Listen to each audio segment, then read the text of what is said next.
যারা ভবিষ্যতে ভাবছো আমি নিট পরীক্ষা দেব, নিট 2027 বা পরবর্তীতে 28, অথবা যারা আমাদের মিশন স্টেথোস্কোপ ব্যাচের মধ্যে রয়েছে, যারা ভবিষ্যতে নিট অথবা জেন পাস এক্সাম দেবার কথা ভাবছো, পুরোটাকেই আজকে কভার করার চেষ্টা করব যে প্রিপারেশনের আগে কোন জিনিসগুলো তোমার জানা জরুরি। ম্যাক্সিমাম জিনিসপত্র তোমরাই কোশ্চেন করেছো, সেগুলোরই অ্যান্সার দেওয়ার চেষ্টা করব। আজকে মিশন স্টেথোস্কোপের 1 নম্বর ক্লাস, আজকে ইন্ট্রো ক্লাস। ইন্ট্রো ক্লাসে আমাদেরকে জানতে হবে আমাদের মাইন্ডসেট কেমন হওয়া উচিত, কোন জিনিসগুলো আমাদের মধ্যে বারবার ডাউট তৈরি করে তার অ্যান্সারগুলো জেনে নিয়ে আমরা এই ব্যাচের মধ্যে আগাবো। সুতরাং তোমাদের করা ম্যাক্সিমাম কোশ্চেনেরই আজকে আমি অ্যান্সার করব যে কিভাবে প্রিপারেশনটা আসলে নেওয়া উচিত। সব থেকে প্রথম জিনিস, যে জিনিসটা অবশ্যই জানা উচিত, সেটা হচ্ছে সিলেবাসটা আসলে কি। একটা জিনিস মনে রাখবে, আমরা বাংলা বোর্ডের স্টুডেন্ট, আমরা বাংলা বই পড়ি ম্যাক্সিমাম জন, কিন্তু সিলেবাসটা নিটের ক্ষেত্রে ডিটারমাইন হয় এনসিআরটির উপর। কিসের ওপর? এনসিআরটি। স্যার এনসিআরটি বই কি? এনসিআরটি বই তুমি যদি নেটের মধ্যে গুগলে সার্চ করো, এনসিআরটি বুকস লিখলেই তুমি সেখানে প্রত্যেক সাবজেক্টের এনসিআরটি বুকসের সিলেবাস বা তার বুকসটা ডাউনলোড করতে পারবে। এবার তোমার প্রয়োজন নিটের জন্য 3টে সাবজেক্ট, ফিজিক্স, কেমিস্ট্রি এবং বায়োলজি। তিনটেরই এনসিআরটির মধ্যে যে চ্যাপ্টারগুলো রয়েছে, রিসেন্ট যে এনসিআরটি, যেটা পুরোপুরি মডিফাইড এনসিআরটি, সেই সিলেবাস অনুযায়ী তোমার পরীক্ষা হবে। সুতরাং সব থেকে প্রথম তুমি নিট এক্সাম দিতে গেলে তোমার বোর্ডের সঙ্গে নিটের সিলেবাসটাকে একটুখানি কম্পেয়ার করে নিতে হবে, একটুখানি এনসিআরটির মধ্যে চ্যাপ্টারগুলোকে দেখে নিতে হবে। তুমি যদি এনসিআরটির মধ্যে চ্যাপ্টারগুলো না দেখো, কোথাও না কোথাও তোমার সঙ্গে বোর্ডসের সঙ্গে কিছু কিছু যে চ্যাপ্টার প্রবলেম রয়েছে, কিছু কিছু চ্যাপ্টার ওখানে এক্সট্রা রয়েছে অথবা এখানে কম রয়েছে, সেগুলোকে এক্সট্রা পড়া হয়ে যাবে। নিটের জন্য পুরোপুরি ফোকাস মোডে পড়াশোনা করতে হয়। সেকেন্ড কি স্যার? চ্যাপ্টার দেখে নিলাম, তারপর কি করব? চ্যাপ্টার মধ্যে তুমি দেখো বায়োলজি, ফিজিক্স, কেমিস্ট্রি প্রত্যেকটা সাবজেক্টের মধ্যে কোন চ্যাপ্টারগুলো গুরুত্ব সব থেকে বেশি। নিট এক্সাম তুমি যেদিনে প্রিপারেশন শুরু করছো, সেদিনেই তোমাকে বুঝতে হবে কোন চ্যাপ্টারগুলো গুরুত্ব সব থেকে বেশি। তুমি যদি সেই চ্যাপ্টারগুলোকে ভালো করে অ্যানালিসিস না করতে পারো, ভবিষ্যতে তোমার যে প্রিপারেশনটা হতে চলেছে সেটা একদম বেকার। কেন স্যার বেকার বলছেন? কারণ প্রত্যেকটা চ্যাপ্টার সমানভাবে পড়ার এখানে প্রয়োজন নেই। তাহলে কি স্যার কনসেপ্ট বিনা কিছু চ্যাপ্টার নর্মাল এমসিকিউ এর মতো পড়বো, কিছু চ্যাপ্টার নর্মাল রিডিং পড়বো, এরকম কিছু না। কনসেপ্ট তুমি অবশ্যই নেবে। নিট হচ্ছে রিভিশনের খেলা। যে চ্যাপ্টার থেকে যত বেশি কোশ্চেন আসে, সেই চ্যাপ্টার হবে তত বেশি রিভিশনের লিস্টে, সেই চ্যাপ্টার হবে তত বেশি এমসিকিউ প্র্যাকটিস করার লিস্টে। যে চ্যাপ্টার থেকে তুলনামূলক একটু কম কোশ্চেন আসে, যে চ্যাপ্টার তুলনামূলক কম কোশ্চেন আসে এবং হার্ড, সেগুলোকে তুলনামূলকভাবে একটু যদি আমি বাদও দিই, কোনো সমস্যা নেই। কারণ এই পরীক্ষাটা কম্পিটিটিভ। এখানে তুমি 720 মার্কস তোলার জন্য যাচ্ছ না, তুমি যাচ্ছ একটা সিটকে অ্যাকোয়ার করার জন্য। যে 720-তে 720 পাওয়ার স্বপ্ন দেখছো, তাকে কিন্তু সমস্ত চ্যাপ্টার পড়তে হবে। আমি সমস্ত স্টুডেন্টদের জন্য বলছি না, আমি জাস্ট বলছি যে স্টুডেন্টটা একটা সিলেকশন চাই, তাকে কিন্তু মনে রাখতে হবে যে চ্যাপ্টার কঠিন, যে চ্যাপ্টার থেকে কম কোশ্চেন আসে, তাকে তুলনামূলকভাবে একটুখানি পিছিয়ে সরিয়ে রাখা। তাহলে প্রথমে আমরা জানলাম যে কোন কোন জিনিসের কেমন ভাবে মূল্যায়ন দরকার। এবার বহুজন কোশ্চেন আমাকে করে থাকে, এটা যদিও খুব বেসিক কোশ্চেন, জাস্ট নিট পরীক্ষা কত মার্কসের হয়ে থাকে। নিট পরীক্ষা মাঝখানে একটুখানি কোশ্চেনের ব্যাপারে গোলমাল হয়েছিল, কিন্তু মার্কস যখন থেকে নিট শুরু হয়েছে ছিল 720। 720-র মধ্যে সব থেকে গুরুত্ব বেশি কোনটা? যেটা আমরা পড়াই, যেটা আমি পড়াই, সেটা হলো বায়োলজি। বায়োলজিতে প্রায় 320-র অর্ধেক, অর্থাৎ 360 নম্বর আসে কোথা থেকে? বায়োলজি থেকে। এরপর বাকি থাকছে কি? ফিজিক্স এবং কেমিস্ট্রি। কি বাকি থাকছে? ফিজিক্স এবং কেমিস্ট্রি। কি বাকি থাকছে? ফিজিক্স এবং কেমিস্ট্রি। স্যার ফিজিক্সে কত, কেমিস্ট্রিতে কত? ফিজিক্স এসে থাকে 180 নাম্বার, কেমিস্ট্রিতে এসে থাকে 180 নাম্বার। তাহলে 360, 180, 180। তাহলে কোশ্চেনের নাম্বার স্যার কত? কোশ্চেনের নাম্বার তুমি 4 দিয়ে ভাগ করলেই পেয়ে যাবে। অর্থাৎ তুমি যদি একটা সঠিক অ্যান্সার করো, তার জন্য তুমি পাবে +4। যদি কোনো একটা কোশ্চেন তুমি ভুল করো, তাহলে তুমি তার জন্য নেগেটিভ পেনাল্টি পাবে -1। তাহলে স্যার আমি যদি কোনো কোশ্চেন অ্যান্সারই না করি, আমি জানি না, আমি করছি না, যদি তুমি অ্যাটেম্পটই না করো, তুমি পাবে 0। এগুলো বেসিক ডেটা, আশা করি এগুলো সবাই নিট প্রিপারেশনের আগে জানে। বাট যারা 11-এ পড়ছে, যারা নিটের প্রিপারেশন সবে শুরু করতে যাচ্ছে, যারা জানেই না, তাদের জন্য আমি একটুখানি এটা বলে দিলাম। তাহলে এই মার্কস ধরে যদি চলো, তাহলে বায়োলজিতে কোশ্চেন থাকে টোটাল 90টা। ফিজিক্সের ক্ষেত্রে টোটাল কোশ্চেন থাকে 45 অর্থাৎ 45টা। কেমিস্ট্রিতে কোশ্চেন থাকে 45টা অর্থাৎ 45, 45টা অর্থাৎ 45। ক্লিয়ার হয়ে গেছে? এবার এই 90, 45, 45, তাহলে টোটাল কোশ্চেন কত হয়ে যাচ্ছে? 180। তার সময় কতক্ষণ থাকে? যেমন নিট 2026 যখন নর্মাল নিটটা হলো, তখন পর্যন্ত সময় কিন্তু 3 আওয়ার ছিল, 3 ঘন্টা। 3 ঘন্টাকে যদি মিনিটে ট্রান্সফার করি, কত হবে? 180 মিনিট। অর্থাৎ একটা কোশ্চেন সলভ করার জন্য তুমি পাবে কত? 1 মিনিট। তার মানে তোমার মাইন্ডসেট, তোমার ডেডিকেশন কেমন হওয়া উচিত, বুঝতে পারছো? এবার এই রিনিট অ্যানাউন্স করার পর এই জিনিসটাকে এইবারের জন্য শুধুমাত্র 20 মিনিট এক্সট্রা দিয়েছে, তাদের নিজেদের পেপার লিক বা জিনিসটাকে হয়তো ঢাকা দেওয়ার জন্য। পরের বছর হবে সিবিটি। সিবিটিতে কিন্তু 180তে হয়তো 180 মিনিট টাইম পাবে, তখন বাবেল করা নানা যে কারণগুলো আমরা বলে থাকি সেগুলো আর থাকবে না। নিট 2027 হবে সিবিটি অনলাইন মোডে। তাহলে তোমরা যদি আমাদেরও টেস্ট সিরিজ নাও, সেখানেও কিন্তু তোমাকে মোবাইলেতে অনলাইন মোডে এক্সাম দিতে হবে। সুতরাং প্রিপারেশন যদি চাও তাড়াতাড়ি তখরভাবে করবে, সঙ্গে সঙ্গে কিন্তু তুমি আমাদের টেস্ট সিরিজ জয়েন করতে পারো, যেখান থেকে তুমি অনলাইনে এক্সাম দিতে পারবে। কিছুদিন পর থেকেই তোমাদের বায়োলজিতে বিভিন্ন চ্যাপ্টার ওয়াইজ পিওয়াইকিউ থেকে বিভিন্ন যেই চ্যাপ্টার উপর যেমন গুরুত্ব সেই ওয়েটেজ অনুযায়ী মক টেস্ট আপলোড হতে শুরু করবে, তোমরা প্র্যাকটিস করতে পারো। শুধু কি স্যার বায়োলজি? ইয়েস, বায়োলজি থেকেও শুধুমাত্র বায়োলজি। এবার আছে নেক্সট কোশ্চেন। স্যার, বহুজন আমার বন্ধুরা নিটের প্রিপারেশন নিচ্ছে ক্লাস 11 থেকে, আমি সেই জন্য নিটের প্রিপারেশন নিচ্ছি, চলবে কি? অসুবিধা আছে? আমি কি নিট ক্র্যাক করতে পারবো? আবারও বলছি, তোমার বন্ধুরা নিচ্ছে, তুমি শখে শখে নিচ্ছ, এটা শখের খেলা নয়, এটা ডেডিকেশনের খেলা। এখানে আসছে হবি ভার্সেস ডেডিকেশন, তোমার শখ আর তোমার ডেডিকেশন। তোমার যদি শখ থাকে, তুমি নিটের প্রিপারেশন করছো, বন্ধুরা দেখছে, ভালো লাগছে, লোকজন পাত্তা দিচ্ছে, খুব ভালো লাগছে, নিটের প্রিপারেশন করছে, ছেলে কি হবে? ডাক্তার হবে, ডাক্তার হবার আগেই ডাক্তার হবে, শুনতে ভালো লাগছে খুব, তাহলে কিন্তু তুমি ঠিক জায়গায় নেই। তোমাকে ডেডিকেশন দিয়ে পড়াশোনা করতে হবে। এই যে 3টে সাবজেক্ট, ফিজিক্স, কেমিস্ট্রি, বায়োলজি, তার 3টে বই এনসিইআরটি পুরোপুরি সিলেবাস ভিত্তিক, তোমাকে বাইবেলের মতো পড়তে হবে। যেমন ভাবে আমরা বলি না ধর্মগ্রন্থ পড়তে হবে, এই 2টো বছর ক্লাস 11 এবং 12 এর সিলেবাস দুটো, যে 2টো বছর, এই 2টো বছর তোমাকে ডেডিকেশন সহ পড়তে হবে।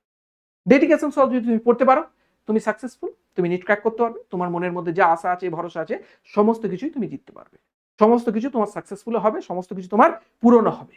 এবার প্রশ্ন আছে তাদের ক্ষেত্রে যে স্যার, ড্রপ নেওয়ার সিদ্ধান্ত কি ঠিক হবে? আমি 11-12 ভালো করে পড়িনি, আমার খারাপ গিয়েছে, আমি কি স্যার ড্রপ নিতে পারবো? বহু স্টুডেন্ট সামনে বসে বসে দেখছে, যারা নিট 2026 হয়তো রিনিট দিচ্ছে, কিন্তু 2027-এর স্বপ্ন দেখছে, রানিং এ কেউ উচ্চ মাধ্যমিক দিয়ে নিটটা একবার বসে এক্সপিরিয়েন্স করতে চাইছে। স্যার, আমার কি ড্রপ নেওয়ার সিদ্ধান্ত ঠিক হবে? এটা নিয়ে আমি কোনো একটা সেপারেট ভিডিও বানাবো, কারণ আমি নিজে ড্রপ নিয়ে নিটে সিলেকশন হয়েছি, আমি আমার নিজের অভিজ্ঞতা শেয়ার করতে পারবো। সেখান থেকে তুমি তোমার নিজের কেমন ক্যাপাবিলিটি আছে, তোমার নেওয়া উচিত কি উচিত না, তোমার ফিনান্সিয়াল কন্ডিশন কেমন, তোমার ব্যাকআপ প্ল্যান কি, তার উপর নির্ভর করে আমি একটা লং ভিডিও দেবো যে তোমার ড্রপ নেওয়া উচিত কি উচিত না।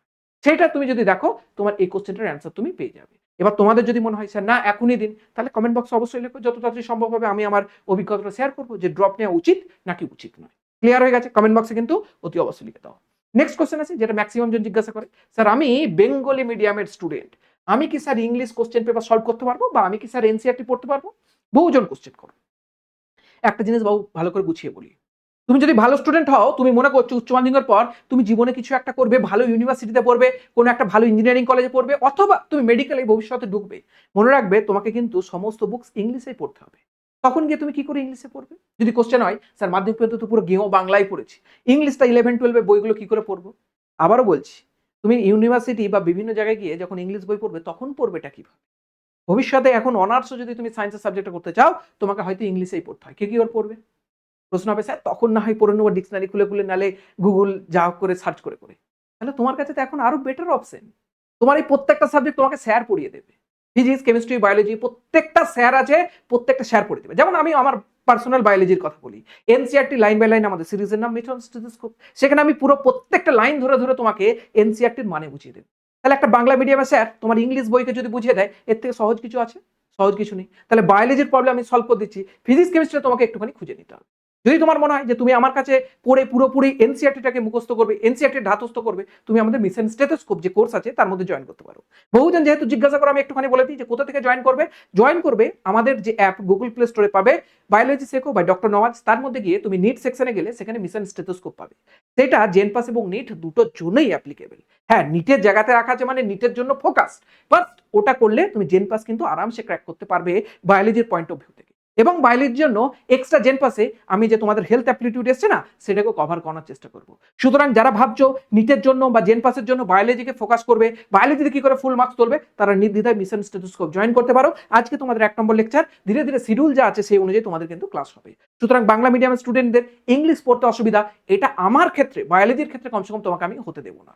ইংলিশের প্রত্যেকটা ওয়ার্ডকে বোঝাবো। আমি নিজে বাংলায় স্টুডেন্ট, ইংরাজিতে দুর্বল ছিলাম, বাট আমি নিজে ওটা ক্র্যাক করে এমবিবিএস পাস করে সুতরাং বসে আছি, মানে নিশ্চয়ই এটা বুঝতে পারছো ইংলিশটা কতটা কাজে লাগে, এটা আমার থেকে ভালো নিশ্চয়ই কেউ জানবে না এই নিটের জার্নিতে। সুতরাং তোমার টেনশনটা আমার কাছ থেকে পুরোপুরি মুছিয়ে দেবে, কোনো টেনশন থাকবে না। ওকে, নেক্সট কোশ্চেন আছে। নেক্সট কোশ্চেন হচ্ছে যে স্যার সেলফ স্টাডি নাকি কোচিং, কোনটা বেশি ভালো হবে? দেখো, বোর্ডসের স্টাডি, বহুজন বোর্ডসের জন্য সেলফ স্টাডি করে থাকে। সেলফ স্টাডি বহু সময় বিভিন্ন জনের পরামর্শ নিয়ে হয়ে যায়, কিন্তু এখনকার যুগে অনলাইন এডুকেশন এত বেশি সস্তা, লোকজন অনলাইন থেকে পড়াশোনা করে, অর্থাৎ নিয়ার অ্যাবাউট সেলফ স্টাডি করে, লোকজন খুঁজেই পাবে না। যে মানুষ যতই দরিদ্র থেকে দরিদ্র হোক না কেন, সবাই এই 1000 টাকা বছরে লাগে এই কোর্স কিনে পড়াশোনা সবাই করে। তাহলে বোর্ডসের ক্ষেত্রে স্যার পসিবল, নিটের ক্ষেত্রে কি কোচিং নেব? বাবু নিটের ক্ষেত্রে কোচিং ছাড়া হয়েছে এমন স্টুডেন্ট আমি খুব কম দেখেছি। তুমি সে অনলাইনে পড়ো, অফলাইনে পড়ো। তোমার যদি অর্থ থাকে, তুমি যদি তুলনামূলকভাবে আর্থিকভাবে সচ্ছল হও, তুমি অফলাইনে পড়তে পারো। তুমি যদি আর্থিকভাবে সচ্ছল না হও, তোমাকে মিনিমাম একটা অফলাইনে তো পসিবল নয়, অনলাইনে মিনিমাম একটা কোচিং তোমাকে নিতেই হবে। কোচিংয়ে কি হয়? কোচিংয়ে শুধুমাত্র পড়ানো হয় না, কোচিংয়ে এক্সামটা ক্র্যাক করার গাইডেন্স দেওয়া হয়। কেমন গাইডেন্স স্যার? কোনটা কোনখান থেকে পড়লে আসে, কোনখান থেকে কেমন ধরনের কোশ্চেন আসতে পারে, কোন জায়গাটা কিভাবে ঘুরিয়ে দেয়, কোন জায়গাটা কোন সময় এসছে। নিটের বিভিন্ন ধরনের স্ট্র্যাটেজি হয়ে থাকে, সেটা তুমি এই 2 বছর যদি জার্নি না করো 11-12 অথবা ড্রপ ইয়ারের জার্নি, তুমি বুঝতে পারবে না যে নিটের জন্য কি জিনিসপত্র স্ট্র্যাটেজি হিসেবে প্রয়োজন পড়ে। এটা কিন্তু স্ট্র্যাটেজির খেলা। আমরা বিভিন্ন সময় খেলা দেখি না? এই সামনে বিশ্বকাপ শুরু হচ্ছে, ফুটবল বিশ্বকাপ, ফিফা ওয়ার্ল্ড কাপ। এই ফিফা ওয়ার্ল্ড কাপে আমরা দেখতে পাবো বিভিন্ন টিম আরেকটা টিমের বিরুদ্ধে স্ট্র্যাটেজি বানাবে। তুমি যদি মনে করো ফুটবল খেলা শুধু পায়ে পায়ে করে খেলা, খেলে দিয়ে চলে আসবার বিশ্বকাপ জিতে নেবো, কোনোদিন পসিবল? তাহলে ইন্ডিয়া তো বিশ্বকাপ খেলতে পারছে। ইন্ডিয়ার স্ট্র্যাটেজি, ইন্ডিয়ার প্লেয়ার কোথাও না কোথাও একটা কমজোর আমাদের বিশ্বের দরবারে। সুতরাং নিট চাইলেই তুমি প্রিপারেশন নিতে পারবে না, এর একটা প্রপার স্ট্র্যাটেজি দরকার। সেই স্ট্র্যাটেজি রিলেটেড ভিডিওই তো এইগুলো। এই যে ইন্ট্রো ভিডিওটা, এটাও কিন্তু এক প্রকার স্ট্র্যাটেজি। যে দেখছে সে বেনিফিটেড, সে নিটের প্রিপারেশন নেবার আগেই বহু জিনিসপত্র খুলে জেনে যাচ্ছে। যে জানবে না, যে দেখবে না, সে জানতে পারবে না নর্মাল জিনিস। যদি কেউ না জানে বাট তার নিট দেবার ইচ্ছা আছে, তোমার এটা সার্বিক দায়িত্ব, তুমি তার কাছে এই ভিডিওটা শেয়ার করে পৌঁছে দেবে। সুতরাং তোমার মৌলিক কর্তব্য হবে, যে জানে না তোমার বন্ধু, সে যদি নিটে ইন্টারেস্টেড হও, তাকে বেসিক থেকে জিনিসপত্রগুলো জানাও। এটা একদম বেসিক ক্লাস, নাম্বার 1 ক্লাস। আমি মনে করি এই ক্লাসটা নেওয়া জরুরি, কারণ বাংলা মিডিয়াম বহু স্টুডেন্টের, বহু গার্জেনের বহু জিনিস নিয়ে ডাউটস থাকে। নেক্সট কোশ্চেন আসি। নেক্সট কোশ্চেন, কত ঘন্টা পড়া উচিত? সোশ্যাল মিডিয়াকে একদিন ছেড়ে দেবো? বহুজন এই কোশ্চেনটা করে থাকে, বহুজন আমাকে বারবার বলে থাকে, স্যার আপনি কত ঘন্টা পড়েছিলেন বলুন। আমি আবারও বলছি, কত ঘন্টা পড়বে, কত ঘন্টা পড়বে না, এটা পুরোপুরি তোমার নিজের উপর নির্ভর করে। আজকে যদি ইলন মাস্ক, পৃথিবীর সব থেকে বড় লোক, তাকে যদি জিজ্ঞাসা করে কত ঘন্টা কাজ করে, সে বলে আমি সারাদিন কাজ করি। তো তোমাকে যদি বলে তুমি বড় লোক হতে চাও, সারাদিন কাজ করো, তুমি পড়তে পারবে? তোমার একটা পোটেনশিয়ালিটি রয়েছে। তোমার মধ্যে যদি সারাদিন কাজ করার পোটেনশিয়াল থাকে, তুমি ইলন মাস্ককে জিজ্ঞাসাও করবে না, নিজে থেকে দেখবে সারাদিন কাজ করছো। সুতরাং তোমার যতটুকু যেমন প্রয়োজন তুমি করো। এবার তুমি যদি ঘুরিয়ে জিজ্ঞাসা করো মুকেশ আম্বানিকে, তুমি কতক্ষণ কাজ করো, কতক্ষণ ঘুমাও, দেখা যাবে ও একটা নর্মাল লাইফ লিড করছে, হয়তো 6 ঘন্টা 8 ঘন্টা ঘুমায়, বাকি সময় কাজ করে। তোমাকে যদি জিজ্ঞাসা করা হয় তুমি কত ঘন্টা পড়ো, কত ঘন্টা জাগো, তোমারও একটা লাইফ থাকবে, আমারও একটা লাইফ থাকবে। মাধ্যমিকের যে টপার তার একটা লাইফ থাকবে, উচ্চ মাধ্যমিকের যে টপার তার একটা লাইফ থাকবে, নিটের যে টপার তার একটা লাইফ থাকবে। সবাই নিজের নিজের ভাবে রেগুলেট করে পড়েছে। কিন্তু বেসিক জিনিস একটা, কত ঘন্টা পড়া উচিত ওটা তো সঠিক কোশ্চেন নয়, কিন্তু বেসিক জিনিস একটা, প্রত্যেকটা সাবজেক্টে তুমি যখন নিটের প্রিপারেশন নেবে, সব থেকে প্রথম প্রত্যেকদিন একটা করে লেকচার দেখা, তার রিভিশন করা এবং তার এমসিকিউ প্র্যাকটিস করা জরুরি। এটার জন্য তোমার যদি প্রত্যেকটা সাবজেক্টে 3 ঘন্টা টাইম লাগে 3 ঘন্টা, কারো যদি 4 ঘন্টা লাগে 4 ঘন্টা, কারো যদি 5 ঘন্টা লাগে 5 ঘন্টা, অর্থাৎ 3টে সাবজেক্ট মিলে তোমার 10 ঘন্টা থেকে 12-14 ঘন্টা পর্যন্ত কিন্তু পড়ার শিডিউল হওয়া পসিবল। 10 ঘন্টার নিচে যদি পড়ি স্যার আমি কি নিট ক্র্যাক করতে পারবো? হতেই পারে, তুমি নিট ক্র্যাক করতেই পারো। কিন্তু মনে রাখবে তোমার কম্পিটিশনে যারা এগিয়ে আছে, তারা কিন্তু বেশি বেশি এমসিকিউ প্র্যাকটিস করলে তোমার থেকে কোশ্চেন বেশি কমন পাবে, তোমার থেকে বেশি কোশ্চেনের ধারণা লাগাতে পারবে। রিভিশন বেশি করে লাগলে ফাটাফাট করে মনে পড়বে সঠিক জিনিস। লেকচার বেশি দেখলে তাড়াতাড়ি সিলেবাস শেষ করবে, পরবর্তী দিকে রিভিশন করতে পারবে। সুতরাং প্রথম থেকেই মোটামুটি একটা টাইমিং 10 ঘন্টা মিনিমাম রাখবে। আমাকে যদি জিজ্ঞাসা করছে আপনি কতক্ষণ পড়তেন, বাবু আমি তো অ্যালেনে পড়তাম, অফলাইনে কোচিং করতাম, আমাদের ক্লাসই হতো প্রায় 6 ঘন্টা, 6.5 ঘন্টা, 7 ঘন্টার মতো। দুপুর 2টোর সময় ক্লাস করতে যেতাম, 9:45 সময় ক্লাস শেষ হতো, সেখানে ক্লাসেতেই 6.5 ঘন্টা হয়ে যাচ্ছে। তারপরে এসে সেলফ স্টাডি কত ঘন্টা হতো? 3.5-4 ঘন্টা ম্যাক্সিমাম। তাহলে মোটামুটি আমার কিন্তু 10 ঘন্টা পার, 11-12 ঘন্টার কাছাকাছি সব নিয়ে পড়াশোনা হয়ে যায়। সুতরাং তোমরা যদি অনলাইনে পড়াশোনা করো, তাহলে তোমাদের ক্ষেত্রে মিনিমাম 10 ঘন্টা কিন্তু স্টাডি হতে হবে, মানে যে লেকচার দেখছো লেকচার ইনক্লুডিং। বলে দিলাম কিভাবে হয়। এবার আসি নেক্সট কোশ্চেন, যেটা বহুজন জিজ্ঞাসা করছে, সোশ্যাল মিডিয়া কি ছেড়ে দেবো? ইনস্টাগ্রাম ফেসবুক ছেড়ে দেবো? ইনস্টাগ্রাম ফেসবুক ছাড়া তো আমি বাঁচতে পারবো না, ওখানে তো বহুজন আছে যাদেরকে আমার না দেখলে চলবে না। কি করবো আমি? আবারও বলছি, এই 2 বছর যদি তুমি নিজের ওপরে হোয়াইট কোট স্টেথোস্কোপ দেখতে চাও, সোশ্যাল মিডিয়া ছেড়ে দাও। বহু সময় এই পোস্টে দেখো না, এতদিন তো রিলস দেখেই আসছো যে তুমি গায়েব হয়ে যাবে 1 বছরের জন্য, তারপরে এইভাবে অ্যাপিয়ার হও। তুমি ওটা স্বপ্ন ভাবো না প্রত্যেক দিন, যে আমি 1 বছর ইনস্টাগ্রাম ফেসবুক ছেড়ে দিলাম, আমি দেখবো, তারপরে এসে আমি নিজেকে পড়াবো। আমি আমার নিজের গল্প বলি। আমার একটা ফেসবুক অ্যাকাউন্ট ছিল, তখন ইনস্টাগ্রাম জানতাম না, ইনস্টাগ্রাম বুঝিও নি। 2000 কত সালে কথা বলছি, 18 সাল 19 সালের কথা বলছি। ফেসবুক অ্যাকাউন্ট ছিল, আমি কোটাতে যাওয়ার আগে ফেসবুক অ্যাকাউন্টটা ডিসেবল করে চলে যাই। ডিলিট নয়, ডিসেবল করে যাওয়ার পর যখন নেট ক্র্যাক হলো, তারপরে এসে খুললাম। নর্মাল জিনিস, তোমার ডেডিকেশন লাগবে কিছু কিছু জিনিসে। মাঝখানে কি ফেসবুক খুলতেন না? খুলতাম, যখন ছুটি পড়তো কিছু একটা, তখন মাঝে মধ্যে খুলতাম, কিন্তু পাসওয়ার্ড ভুলে যেতাম। এরকম টাইপ একটা তোমাকে লাইভ লিড করতে হবে ভবিষ্যতে জিনিসপত্র ইউজ করার জন্য। সুতরাং সোশ্যাল মিডিয়া পুরোপুরি তোমার উপর নির্ভর করে, তোমার উপর যদি ক্ষতি আনে তুমি ছেড়ে দাও। তোমার যদি মনে হয় ক্ষতি আনছে না, আমি ব্যালেন্স ভাবে চলতে পারছি, তোমার উপর নির্ভর করে তুমি চালাও, অসুবিধার কিছু নেই। তারপর আসি, স্যার ফিজিক্সের ভয় কাটবো কি করে? আমরা তো বায়োলজি, কেমিস্ট্রি, নিটের ক্ষেত্রে শুনেছি নাকি সহজ উতরে যায়। ফিজিক্সটা নাকি বিশাল কঠিন, কি করে উতরাবো? আবার বলি ৩ টে সাবজেক্ট কিন্তু সমান পোটেনশিয়াল দিয়ে পড়তে হবে। ফিজিক্স যদি তোমার কঠিন লাগে তাহলে তুমি এক্সট্রা টাইম দাও। কিন্তু বায়োলজি আর কেমিস্ট্রি সহজ আর ফিজিক্স বিশাল কঠিন, এটা একদম ভুল ধারণা।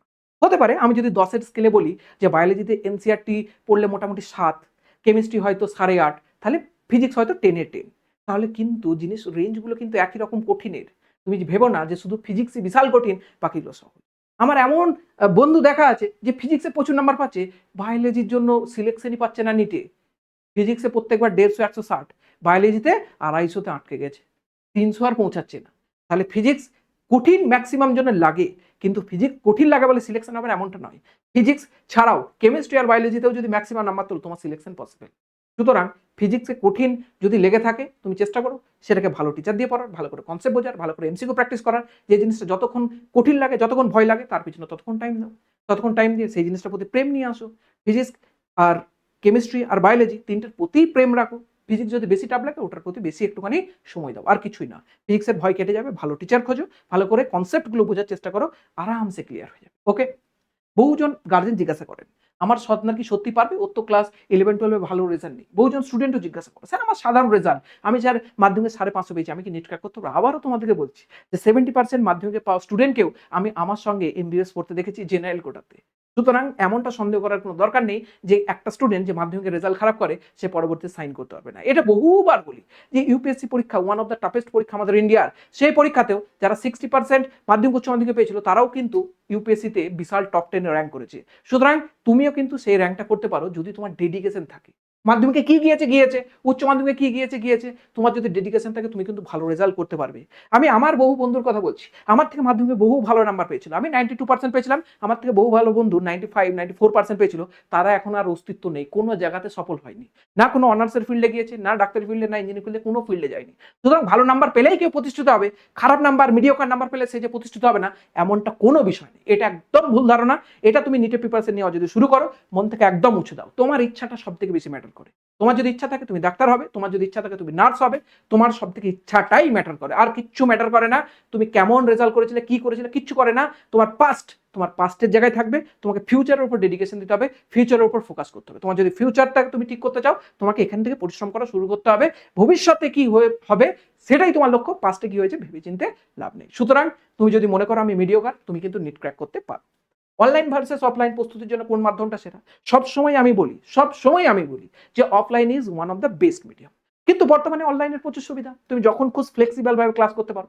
তোমার অফলাইনের নির্দিষ্ট টাইম ধরে রেগুলার ক্লাস হতেই থাকবে, যেমন আমার অ্যালেনে 2টোর সময় প্রত্যেকদিন ক্লাস যেতে ভালো লাগতো কি? না, মাঝে মধ্যে ভালো লাগতো না। কিন্তু ক্লাস যেতেই হবে, ক্লাস না গেলে ওই ক্লাসটা ছুটে গেলে কোথায় পাবো আমি? অনলাইনে তোমার ওই টেনশনটা নেই। অনলাইনে তুমি যখন ইচ্ছা ক্লাস করতে পারবে। ঠিক এটাই আবার নেগেটিভ পয়েন্ট। তোমার প্রত্যেকদিন ক্লাস করতে পারবে জেনে জেনে, তুমি প্রত্যেকদিন দেখা ডব মারছো, ব্যাকলগ জমে জমে গাদা। অফলাইনে জোর থাকে একটা, প্রেসার থাকে একটা, প্রত্যেকদিন যেতেই হচ্ছে, বাকি বন্ধুরাও যাচ্ছে, ভালো বন্ধুরাও যাচ্ছে। অনলাইনে তো আর কাউকে দেখতে পাচ্ছ না, নিজের ঘরে বসে বসে যা পাচ্ছ করছো মোবাইল নিয়ে। তুমি যদি খুব ভালো ডেডিকেটেড স্টুডেন্ট হও, অনলাইন থেকে খুব ভালো রেজাল্ট আসতে পারে। ফ্লেক্সিবল মোডে পড়াশোনা করতে পারো, যখন ইচ্ছা লেকচার দেখতে পারো, বহুবার লেকচার দেখতে পারো। সুতরাং অনলাইন অফলাইন দুটো পুরোপুরি, তার উপর নির্ভর করে যার যেমন ডেডিকেশন। বহু স্টুডেন্টকে দেখেছি যারা প্রচুর আর্থিকভাবে সচ্ছল, তারাও কিন্তু বর্তমান যুগে অনলাইনকে বেছে নিচ্ছে। কেন? অনলাইনে সে ফ্লেক্সিবল, বাড়িতে থাকবে, বাবা মার গাইডেন্সে থাকবে, বাড়িতে থাকবে, খাওয়া দাওয়া করবে, পড়বে, তার ডাউটের টিচার আছে 2-3টে, সেগুলো তাদের ক্ষেত্রে পসিবল। তোমার যেমনটা মনে হবে তুমি তেমনটা করো। তোমার যদি অফলাইনে বেশি মনে হয় ফ্লেক্সিবল, আমার আর্থিক সচ্ছলতা আছে, প্রচুর টাকা খরচা হয়ে থাকে অফলাইনে, মিনিমাম 80-90 হাজার টাকা তো মিনিমাম, 1.5 লাখ 1 লাখ 60-70 তো যাবেই, তার সঙ্গে থাকা খাওয়া নিয়ে 2.5 লাখ পার এখন। সুতরাং আর্থিক সচ্ছলতা থাকলে offline one of the best. তোমার ডেডিকেশন যদি থাকে, দিনে মোটামুটি বলেই দিলাম 6 থেকে 7 ঘন্টা ক্লাস হয়, তারপরে যদি সেলফ স্টাডি করার মতো এনার্জি থাকে, অফলাইন বেস্ট। কেন? অফলাইন থেকেই আমার সিলেকশন হয়েছে। আমি কোনোদিন বলবো না যে অফলাইন খারাপ। অফলাইন ছাড়া আমি কোনোদিন সিলেকশন পেতাম না, এটুকু আমার ক্ষেত্রে আমি বলে দিচ্ছি। সুতরাং তোমার যদি মনে হয় যে অফলাইন জরুরি, করতে পারো। এবার স্যার অনলাইন কি করবো না? আপনি যে অনলাইনে পড়াচ্ছেন, অনলাইনে কি বেনিফিট? আমি তো বলেই দিলাম, আমার অনলাইনের ব্যাচটা পুরোপুরি এনসিইআরটিকে সহজ করার। তুমি অফলাইনে পড়ো, অনলাইন পুরো দুনিয়ার যে প্রান্তেই পড়ো, আমেরিকায় পড়ো, কানাডায় পড়ো, ভারতে পড়ো, পশ্চিমবঙ্গে পড়ো, গুজরাটে পড়ো, যেখানেই পড়ো না কেন, তোমার যদি মনে হয় বাংলাতে আমাকে এনসিইআরটিটা বুঝতে হবে, তার জন্য মিশন স্টেথোস্কোপ। অনলাইনে তুমি যে কোনো ধরনের কোর্স নাও না কেন, তোমার যদি এনসিইআরটি বুঝতে অসুবিধা হয়, তার জন্য আমি রয়েছি। সুতরাং তুমি অফলাইনে পড়ো, অনলাইনে পড়ো, দুনিয়া যেখানেই পড়ো, এনসিইআরটিটার দায়িত্ব আমার, বায়োলজির দায়িত্বটা আমার এনসিইআরটি বোঝানো। বোঝা গেছে না যায়নি? যেটা ম্যাক্সিমাম স্টুডেন্টের প্রবলেম, যেটা আমি নিজে গিয়ে কোটাতে ফেস করেছিলাম। সব ঠিক আছে, সব চাঙ্গাছি, এক্সেপ্ট এনসিইআরটি বুঝতে পারছি না কোথা থেকে কি পড়াচ্ছে, কিভাবে পড়াচ্ছে, কি মানে, কোথায় কি জিনিস। হয় ইংলিশে এক্সপ্লেন করছে, নাহলে হিন্দিতে এক্সপ্লেন করছে। হিন্দিতে অর্ধেক জিনিসে মানে বুঝতে পারছি না, ইংলিশে তো বুঝতেই পারছি না এমনিতে। সুতরাং অনলাইনে তোমাকে আবার বলে দিলাম ইজি অ্যাসেসেবল, যে জিনিসগুলো বোঝানো তার জন্য। Offline one of the best যদি ডেডিকেশন সহ প্রিপারেশন করতে চাও। ক্লিয়ার হয়ে গেছে? এবার আসি নেক্সট কোশ্চেন, কোচিং এর পিছনে এত টাকা খরচ করা কি ঠিক হবে? যদি তোমার মনে হয় যে তোমার সিলেকশন হওয়ার সম্ভাবনা আছে, যদি তোমার মধ্যে সেই পরিমাণ ডেডিকেশন, সেই পরিমাণ কনফিডেন্স থাকে, তোমার কোনো জিনিস অলরেডি প্রুভ করার তোমার অভ্যাস রয়েছে, তুমি তাহলে টাকা খরচা করতে পারো। আমার বাবা আমাকে কোনোদিন জিজ্ঞাসা করেনি যে তুই সিলেকশন পাবি কি পাবি না, আমি এত টাকা কি খরচা করবো। আমি নিজেও নিজেকে কোনোদিন কোশ্চেন করিনি যে এত টাকা তো ঢালছে, সিলেকশনটা কি হবে। ওটা ভাবলেই নেগেটিভ একটা মাইন্ডে চলে আসবে। তাহলে কি স্যার একদম চিন্তা আসবে না? আরে বাবা, মানুষ চিন্তা আসবে, কিন্তু ওটাকে মাথার উপরে চাপিয়ে দিয়ে ঘুরলে হবে না যে এত টাকা বাবা ঢেলেছে, সারাদিন কি করবো। এই কারণে মানুষের তো সুসাইডাল থট আছে, ওইসব থট আসতে দিলে হবে না। চিন্তা থাকবে মাথার মধ্যে একটা, কি বলে, সবসময় মাথার মধ্যে এটা মনে আসবে যে বাবা এত টাকা ঢেলেছে, যদি না হয় কি হবে। কিন্তু এটাকে সবসময় ভর করে রাখে দিলে বাকি পড়াশোনা মাথায় ঢুকছে না, সারাদিন টেনশন নিয়ে ঘুরছো, এটা কোনোদিন একদম ভাববে না। যদি তুমি অনলাইনে পড়াশোনা করো তোমার নেগলিজেবল খরচা, অফলাইনে যদি পড়াশোনা করো তোমার মাথার মধ্যে যদি টেনশন আসে, আবার বলছি সিট নিয়ে ভাববে না। তুমি যদি নিজেকে আগে থেকে প্রুভ করে রাখো, তুমি রিস্ক নিয়ে অফলাইনে পড়াশোনা করতেই পারো। আপনি যদি বলছেন অফলাইনে পড়াশোনা করুন, এত টাকা খরচা করুন, আপনার কিছু লাভ আছে? আমার কি লাভ আছে? আমি একজন অনলাইন এডুকেটর, আমার কোনো অফলাইন কোচিংও নেই, কিছুই নেই। তাহলে আমি কিসের জন্য তোমাকে বলতে যাচ্ছি অফলাইন বেস্ট? কেন বলছি? কারণ আমি নিজে সেখান থেকে সিলেক্টেড হয়েছি। আমি যেটা সিলেক্টেড হয়েছি সেটা আমি তোমাকে সাজেস্ট করবোই। আমি তোমাকে বলছি না যে তুমি অ্যালেনে ভর্তি হও, তুমি আকাশে ভর্তি হও, তুমি এপিট ওপির গঙ্গাপীঠ যেখানে ভর্তি হওয়া ইচ্ছা, আমি কোনো জায়গায় তোমাকে বলছি না। তোমার যেখানে ইচ্ছা হবে পড়তে পারো, কিন্তু offline one of the best, কারণ ডেডিকেশন সেখানে থাকবে, তোমার চারপাশে বন্ধুগুলোকে দেখতে পাবে। আর নিজের প্রিপারেশনের ডেডিকেশনটা খুব জরুরি, খুব জরুরি। এতক্ষণ ধরে ফার্স্ট ক্লাসকে লেকচারকে কেন ডিসকাস করছি? কারণ তোমাদের মধ্যে এগুলো ডাউটস থাকে, কারণ তোমাদের মধ্যে এগুলো সারাক্ষণ যেন মনের মধ্যে একটা উতলা ভাব এনে দেয়। এটা কিন্তু মন থেকে মুছে দাও। সিট পাবে কি পাবে না সেটা তোমার পরিশ্রমের উপর নির্ভর করে। তুমি যদি কোনো জায়গাতে টাকা দিয়ে পড়াশোনা করো, ভালো কিছু শেখার জন্য গিয়েছো, সেটার উপরেই ফোকাস করো। সুতরাং ফালতু টেনশন, ফালতু চিন্তা একদম করবে না। নেক্সট কোশ্চেন, রোজ কতগুলো করে এমসিকিউ প্র্যাকটিস করবো? আবার বলছি, যেমন ভাবে ঘুমানোর কোনো শিডিউল নেই, কতক্ষণ পড়বো শিডিউল নেই, মোটামুটি তোমার এমসিকিউ প্র্যাকটিস করাটাও পুরোপুরি নিজের উপর নির্ভর করে। তাহলে স্যার মোটামুটি যারা সিলেকশন হয় তারা কতগুলো করে করে, আপনি কত করে করতেন? প্রত্যেক দিন অ্যালেন থেকে ওই ক্লাসে এসে অ্যালেনে যেগুলো টাস্ক দিত, মোটামুটি আমি সেগুলোকেই সলভ করার চেষ্টা করতাম। সেখান থেকে মোটামুটি 30, 40, 50টা পার সাবজেক্টের প্রত্যেকদিন প্র্যাকটিস করতাম। মানে মোটামুটি 150 থেকে 200টা কোশ্চেন ফিজিক্স কেমিস্ট্রি বায়োলজি মিলে প্র্যাকটিস করার চেষ্টা করতাম। এবং কোনোদিন হতো, কোনোদিন হতো না, কোনোদিন বেশি হতো, কোনোদিন কম হতো, লাস্টের দিকে আরো বেশি পরিমাণে হয়েছিল। এই করে আমার মোটামুটি অ্যালেনের যে মডিউল ছিল পুরোপুরি কমপ্লিট ছিল। শুধুমাত্র অ্যালেনের মডিউল নয়, সেই সঙ্গে প্রিভিয়াস ইয়ারের যা কোশ্চেন ছিল, তার বুকস যে ছিল সেগুলো এমনিতে মডিউলও থাকে এখনকার দিনেও, সেগুলো কমপ্লিট করেছিলাম। এক্সট্রা কিছু বুকসের কোশ্চেনও কিছু প্র্যাকটিস করেছিলাম, ফিঙ্গার টিপস বলো, চ্যাম্পিয়ন বলো, অন্যান্য স্টেটের যে কি বলে পিআই কিউবের যে কোশ্চেন, সবগুলোই মোটামুটি। তোমার যদি সিলেকশন চাই তোমাকে কিন্তু এমসিকিউ প্র্যাকটিস করতে। কেন স্যার? এমসিকিউ প্র্যাকটিস করলে তবেই বুঝতে পারবে তোমার কমজোরি কোন জায়গাটা, কোশ্চেন কিভাবে আসতে পারে, কোন জায়গাটা কিভাবে ঘুরিয়ে দিতে পারে, কোন জায়গাটায় তোমার মাথা খারাপ হতে পারে। এগুলো এমসিকিউ প্র্যাকটিস না করলে জানবে না। সুতরাং কতগুলোকে স্যার এমসিকিউ প্র্যাকটিস করা উচিত? আবার বলে দিলাম, দিনে মিনিমাম 50টা। আমি করতাম, আমি তোমাকে বলবো, তোমার যদি বেশি করতে ইচ্ছে বেশি করো। আমার সঙ্গে অনলাইনে একটা স্টুডেন্টের, আমার জুনিয়র, তার নাম সৌনক বিট, তার যদি কি বলে তুমি যে ইন্টারভিউটা শুনবে, সে 40,000 না কত হাজার এমসিকিউ প্র্যাকটিস করছে গোটা বছরে। গিয়ে একবার শুনবে, আমার এক্সাক্ট নাম্বারটা মনে পড়ছে না, এরকমই কিছু একটা হাজারের নাম্বার প্র্যাকটিস করেছে। তাহলে তোমরাও কিন্তু যদি সিলেকশন চাও সেরকম করতে পারো। ও 300 কত র্যাঙ্ক করেছে, তুমি 1 র্যাঙ্কও করতে পারো বাংলা থেকে। ওকে, চলো নেক্সট কোশ্চেন, পড়াশোনায় এই তীব্র মানসিক চাপ বা স্ট্রেস কিভাবে সামলাবো? দেখো, নর্মাল জিনিস, তোমার মানসিক চাপ, তোমার টেনশন, তোমার পরিস্থিতি, এটা তোমাকেই সামলাতে হবে, কেউ এটাতে হেল্প করতে পারবে না। তাহলে স্যার আপনি মেন্টর কেন? আপনি কি করবেন? বাবু, আমি আমার জিনিসপত্র, আমার পরিস্থিতিতে তোমাকে তুলিয়ে বোঝাতে পারি যে তুমি যে পরিস্থিতিতে আছো আমি একদিন ছিলাম। তুমি যে পরিস্থিতিতে আছো মনে হচ্ছে আমি আর লড়তে পারছি না, কিন্তু একটুখানি লড়ে দেখো, তুমি আমার জায়গায় চলে আসবে। এটুকুই আমি তোমাকে বোঝাতে পারি, এটুকুই তোমাকে ভরসা দিতে পারি। তুমি যদি আমাকে ভরসা করো, তোমার স্ট্রেস বা চাপ, এই জিনিসটা ধীরে ধীরে ধীরে ধীরে আমি কমানোর চেষ্টা করি। তুমি যদি ভাবো না দুনিয়ার কেউ আমাকে এটা কিছু করতে পারবে না, সাহায্য করতে পারবে না, তাহলে তুমি তোমার মতো করে যদি চলো, তাহলে তোমার স্ট্রেস, তোমার চাপ বাড়তেই থাকবে এবং তোমার প্রিপারেশনটা হ্যাম্পার। সুতরাং স্ট্রেস, চাপ, প্রিপারেশন থাকলে হবেই। সেটা নিটের হোক, তুমি গ্র্যাজুয়েশন পাস করে কোনো এক্সামের প্রিপারেশন নিচ্ছ, অথবা তুমি কোনো একটা কোম্পানিতে চাপ করছো, স্ট্রেস চাপ সবসময় থাকবে। আমি ডাক্তারি করছি, আমারও চাপ আছে, আমারও স্ট্রেস আছে। ডাক্তারি পরীক্ষার সময়ও ছিল, এখনো নিট পিজির প্রিপারেশন নেবো, এখনো চাপ থাকবে। চাপটাকে নিজেকে, স্ট্রেসটাকে ম্যানেজ করতে হবে যে কি করে করতে পারি। আর সব থেকে বড় জিনিস স্ট্রেস ম্যানেজ কখন হয় জানো? সারাদিনের টার্গেট যখন ফিল আপ হয়ে যায়, দিন শেষে যখন ঘুমাতে যাবে তখনই তো চাপটা বেশি অনুভব হয়। তুমি যদি দিন শেষে ঘুমাতে যাওয়ার সময় ভাবো যে আমি যা আজকে ভেবেছিলাম সব কিছু আমি কমপ্লিট করে নিয়েছি, তাহলে দেখবে তোমার স্ট্রেস বা চাপটা ঠিকঠাকভাবে আর কাজ করছে না। সুতরাং তুমি এখন ফ্রি হয়ে যাবে। ক্লিয়ার হয়ে গেছে? এবার আসি নেক্সট জিনিস, নিটের সাথে কি অন্যান্য ব্যাকআপ এক্সাম দেওয়া উচিত? আমি আবার বলছি, আমি নিটের সঙ্গে কোনো ব্যাকআপ এক্সাম দিইনি। জেন পাসের ফর্ম ফিল আপ বাবা বহুবার বলেছিল, ফর্ম ফিল আপ করা হয়েছিল, তার পাসওয়ার্ড ভুলে গিয়েছিলাম। সুতরাং তোমার যদি মনে হয় যে আমার নিট হবে কি হবে না, এত কম্পিটিশনের যুগে আমি কি দেবো, আমি সবসময় বলবো অবশ্যই দাও। একটা পরীক্ষা যখন দিচ্ছ 5টা পরীক্ষা দিতে কি সমস্যা? সিলেবাস তো সেম। তুমি কুয়েটের এক্সাম দাও, তুমি জেন পাসের এক্সাম দাও, তুমি যদি মেয়ে হও তুমি এইমস নার্সিং এর এক্সাম দাও, তুমি যদি নর্মাল অন্য কিছু যদি এক্সামের যদি কিছু অপরচুনিটি পাও, সব এক্সাম দাও, কোনো সমস্যা নেই। তোমার যদি ম্যাথ থাকে তুমি যেই মেনে দাও, তোমার যদি ম্যাথ থাকে তুমি ডব্লিউবিজিই দাও, সব এক্সাম দাও। একটা প্রিপারেশন নিচ্ছ যখন সবগুলো এক্সাম দাও, কিন্তু মেন টার্গেট থাকবে নিট দিলে নিট। নিটের সঙ্গে বাই প্রোডাক্টে তুমি জেন পাস যদি পরীক্ষা দাও দেখবে এমনি র্যাঙ্ক করে যাবে। সুতরাং টেনশন বা চিন্তা করবে না, লক্ষ্য স্থির নিট, পরীক্ষার ফর্ম ফিল আপ হচ্ছে, ফর্ম ফিল আপ করে পরীক্ষা দিয়ে দাও। আমি নিজে যেই মেন দিয়েছিলাম, সুতরাং যেই মেন দিয়ে আমি বুঝতে পেরেছিলাম যে আমার ফিজিক্স কেমিস্ট্রি স্ট্রেট কেমন। আমাকে হেল্প করেছিল নিট পরীক্ষার আগে অ্যানালিসিস করতে। নিট পরীক্ষা আমার ছিল 13ই সেপ্টেম্বর 2020 সালে, তার 1.5 সপ্তাহ আগে না 1 সপ্তাহ আগে আগে যেই মেন ছিল। আমার বাড়ির লোক বললো 1 সপ্তাহ আগে পরীক্ষা দিতে হবে, যাই আমাকে নিজেকে একবার পরীক্ষা করে দেখতাম। গিয়ে পরীক্ষা করে দেখলাম, যেই মেনের রেজাল্ট তো 4 দিন না 5 দিন পরে আই গেস দিয়ে দেয়। গিয়ে দেখলাম আমার ফিজিক্স কেমিস্ট্রিতে ভালো মার্কস আসছে, একটা কনফিডেন্স বিল্ড আপ হলো। সুতরাং নিটের আগে যদি কোনো পরীক্ষা থাকে দাও, নিটের পরে পরীক্ষা থাকলে তো ডেফিনেটলি দেবেই, মজা করে হলেও দিতে যাও, কোনো অসুবিধা নেই। এউমির এক্সাম দাও, যার এক্সাম আছে সব এক্সাম দেবে, কোনো টেনশন নেই, ব্যাকআপ প্ল্যান অবশ্যই রাখবে। ওকে, এতটা পর্যন্তই বেসিক ডাউট ছিল বহুজনের, বহু কিছু ডাউটস চেষ্টা করলাম মোটামুটি 25-30টার মধ্যে, 30 মিনিটের মধ্যে তোমাদেরকে প্রথম ক্লাসটাকে আমি ইন্ট্রোডিউস করার। পুরো ক্লাসটা যেহেতু ইউটিউবে যাচ্ছে, সুতরাং তোমাদেরকে আমি বলে দিলাম তোমরা যদি জয়েন করতে চাও মিশন স্টেথোস্কোপ জয়েন করতে পারো। সেখানে আমি biology NCERT line by line পুরোপুরি বাংলায় কনভার্ট করে বোঝানোর চেষ্টা করবো, যেটা তোমার জন্য হেল্পফুল হবে পুরো এনসিইআরটি বোঝার। কারণ পরীক্ষায় নিটের ক্ষেত্রে এনসিইআরটি থেকেই বায়োলজির কোশ্চেন আসে। কেমনভাবে আসে পুরো ক্লাসগুলো যখন ধীরে ধীরে করাও বুঝতে পারবে। যদি বুঝতে চাও মিনিমাম যে কেমন কোশ্চেন আসে, একটা দেখবে পিআইকিউ ধুরন্ধর সিরিজ করিয়েছিলাম নিটের 2024-এর আই গেস, পিআইকিউ এর 10টা না 15টা কোশ্চেন সলভ করেছিলাম, কিভাবে কোশ্চেন সলভ করতে হয়, কি ধরনের কোশ্চেন আসে, ওইখানে দেখলে তোমরা কিন্তু বুঝতে পারবে একটা সার্বিক ধারণা।